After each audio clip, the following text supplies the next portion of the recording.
Welcome on in, guys. Tobin here with you. Thanks for checking out the channel. Hope everybody's doing fantastic out there. And I appreciate you guys stopping by. If you guys could subscribe, that'd be great. And watch the Tobin and Leroy show weekdays, 10 a.m. to 2 p.m. And we get silly, ladies and gentlemen. It is silly times today at Miami Dolphins camp. We had our first brouhaha. Now, I need video of this. I really do. Because the dust-up that apparently happened between rookie Jalen Wright, Kader Kohu, and what was described by reporters as being grabbed by Patrick Paul and basically put into a suplex situation, which was very funny because I remember being there on Sunday. Mike McDaniel actually used the term with his hug for two that he basically suplexed him. So suplexes are going all around the facilities in Miami Gardens, but Patrick Paul is a giant. And the idea that this man is going about there just picking up people willy-nilly. If I was Kader Kohu, I would not be okay with that. Just like he's too big. You can't mess with him. And Jalen Wright has an unfair advantage having this behemoth by his side. It's straight bullying. And so that was pretty crazy to hear that there was a near suplex that was going on with the Miami Dolphins. But interestingly enough, bullying was a bit of the theme in the post-practice media sessions today. And Jordyn Brooks, new linebacker from the Seattle Seahawks, has come over here, and he had said that the Miami Dolphins and this defense are stressing a bully-like mentality, that they want their defense to be physical and they want them to be bullies.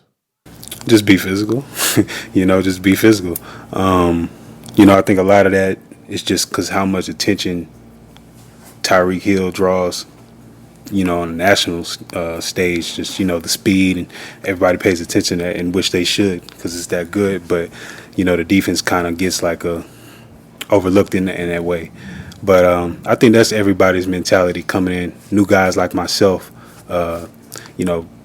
pride ourselves on being physical. And I think of any great defense, you have to be physical. We want to be feared. And so right now, we're in the process of doing that. Not every day is going to be perfect, but that's why we got the pads on, working in the heat, and just emphasizing it day after day until we get to the point where we feel like, we the bullies on the team.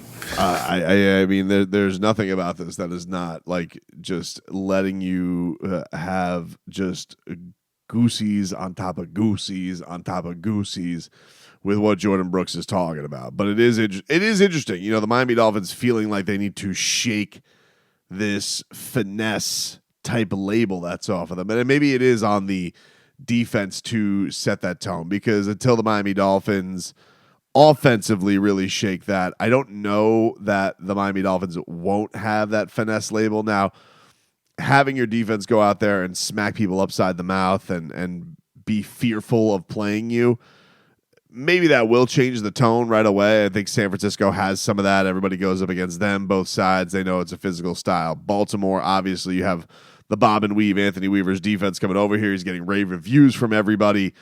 So maybe that is where the tone can change. I do think that still the question is, can this speed spacing style for Miami particularly transfer over? Now, we have seen it. If you take the San Francisco model, it has transferred over. It has gone deep into games. It has felt like it can overwhelm people from a physical standpoint. You do have an emphasis on a lot of these guys getting out in space and blocking and having that mentality.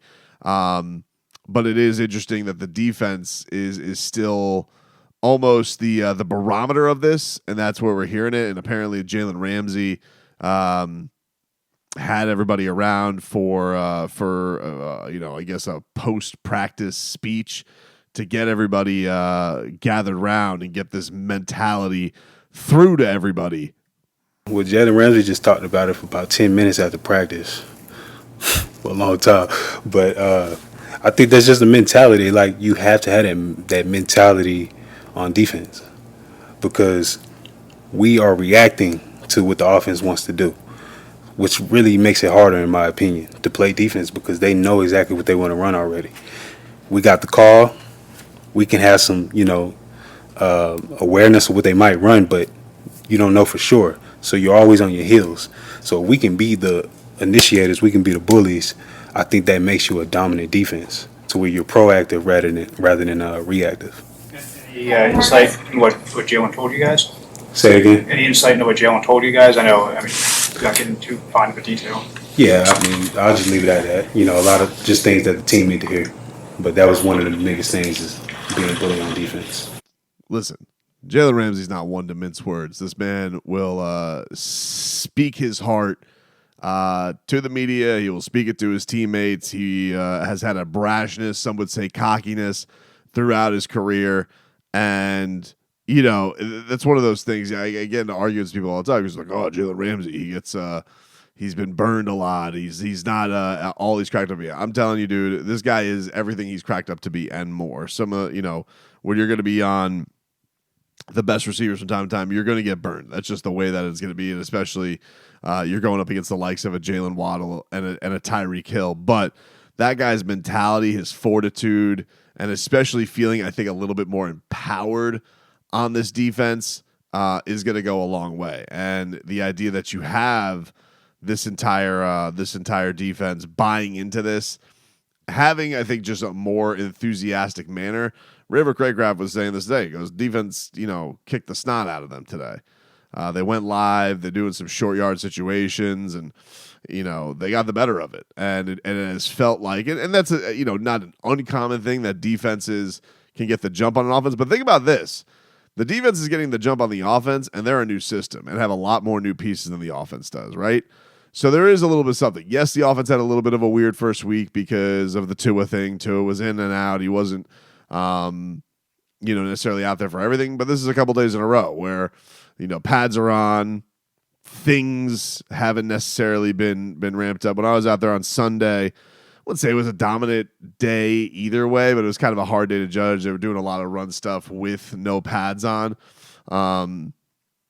But I definitely wouldn't say it was a huge explosive offensive day. I don't think we've seen the offense necessarily humming.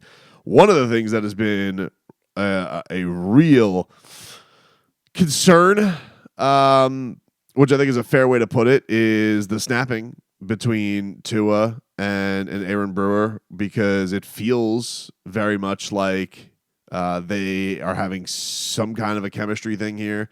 Now, reports were that they were working on this after practice. Mike McDaniel had addressed this on Sunday, and it said, you know, snapping issues used to get him a lot more up in the head, but you know, as long as we can get them fixed properly, then I'll be okay. But they haven't been, and to the point where I think everybody's kind of getting this little pit in their stomach because they're worried that Brewer is, you know, I don't know if he's just not adjusting to the system the right way, if he's rushing things. Him and Tua don't have the right chemistry issues. Hell, Tua does feel like he's had some snapping issues with a bunch of. He does fumble the ball a lot. Is as a remarkable ability to find the football, but he does fumble the football a lot. So I don't know if this is something that Tua's got an issue with, of why every new center there appears to be issues with this. I don't know if it's just major swamp ass because it's just dog hot out there and you just, you know, just cannot get on the stage. But it's tough not to just have the hairs raised on the back of your head and just be like, all right, you know, let's just try and put this out of our mind right now. Let's hopefully get this thing fixed and we can get through all of this. But look, Mike McDaniel is excited for what his new center is going to bring to the table. Really fired up about Brew and what he's going to be able to contribute to our offensive line. He's done a tremendous job, you know, assimilating into the group and really taking to some of the things that we ask players to do that may be a little unique based upon their history. And you know, he's a guy that you know, can be a weapon in the run game, and I think he sees himself that way. We see it that way. The way he comes off the ball, how lightning quick he is, and the leverage he plays with. Yeah, I mean, the hype that this guy had on this hype video that he just put on his Instagram was like, whoa. Now, look, you can do some marvelous things with reels and TikToks these days to get yourself, and it is a center, mind you. But even he was like, pushing the sled, quick cuts. Everybody was going. I was like, man, this is good. This is the most hyped I've ever been for a center anyway. I don't want to get to the point where the Dolphins need to get like some kind of soothsayer when it comes to this. I don't need Pouncey coming in with like, gongs and incense to try and clear Brewer's mind to get these snaps corrected. But I would really like to read a day in practice where this wasn't a huge issue. And I know he wasn't the only guy today. Their backup centers were like launching snaps over the other QBs and whatnot. Obviously, QB1, center one, that's like the thing I don't want to hear anything from there. If it's in the backups, fine, it's the backups. But it feels like it's been a little bit contagious. And this thing does need to operate smoothly. And I think that when you're talking about, a bullying mentality, having a guy like Brewer who can be out there and moving in the run game and get these things in the situations where Mike McDaniel is running things the way they are, I think that there's a reason why they like him as a weapon. It's interesting because with him coming in here, I don't know a lot about centers coming from other teams, so I always go and look at the reactions of other fan bases of, are they pumped that he's gone or not? I think everybody does this, right? Like if you have a fan base that like I had this recently with a bunch of Yankees fans in my life with Jazz Chisholm. They're like, what do you think about him? I'm like, dude has got a star persona. I feel like he's going to eat up New York and love the situation and feed off getting exposure for the first time. Strikes out a lot. Not the most durable guy in the world, but uber athletic. At his best could probably be a 30-30 guy. Like he's that kind of a special talent. But with Brewer, I remember like all the Titans fans seeming kind of pumped, or that the Dolphins were kind of dumb giving him the deal that they did. Whereas in the opposite last year, they were all kind of bummed that David Long was gone. And they were pretty accurate on that because David Long, I thought, had a really nice season with the Miami Dolphins. He's looked upon as one of the tone setters for this team. But on the flip side of that, a lot of people have the same feelings about Connor Williams when he came here. Dolphins moving him to center, and Mike McDaniel was spot on with that. So I'm going to give the benefit of the doubt. I'm not going to be a doom and gloom guy saying that this guy sucks and this is a huge mistake and go give Connor Williams coming off of his ACL money to make sure that you have a backup plan. But I would like to be put at ease a little bit of this and go a day without hearing about snapping issues.